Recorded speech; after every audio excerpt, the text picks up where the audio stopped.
আমার মনে হয় রিলেশনশিপে কিন্তু বড় বড় জিনিসের থেকে ছোট ছোট এফোর্ট অনেক বেশি ম্যাটার করে। শরীরটা আমার বেশ কিছুদিন ধরে ভালো যাচ্ছিল না। সুরিয়া আমাকে শুক্রবার দিনকে অফিস থেকে ফেরার আগে ফোন করে বলল, রেডি হয়ে থাকো, আজকে একটু আগের মতো বাইরে যাব। অনেকদিন যাওয়া হয়নি। আমি না না করছিলাম প্রথমে, কিন্তু মনে মনে ভালোই লাগছিল।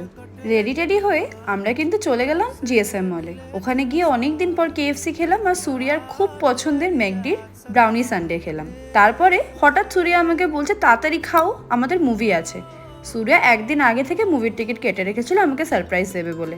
দেখতে চলে গেলাম মিস্টার অ্যান্ড মিসেস মাহি। মুভিটা কিন্তু খুব মিষ্টি হয়েছে, তোমরা একবার দেখতেই পারো। আমি সত্যি বলছি, এটা হয়তো তোমাদের খুব ছোট এফার্ট মনে হতে পারে, বাট এটা আমার জন্য কিন্তু অনেকটা বড়। এই ছোট ছোট এফার্টগুলোর মধ্যেই কিন্তু একে অপরের প্রতি কেয়ারটা বোঝা যায়, আর এটাতেই ভালোবাসা কিন্তু আরও অনেক বেড়ে যায়, আর সম্পর্কটা সবসময় নতুনের মতো থাকে, পুরনো হয় না।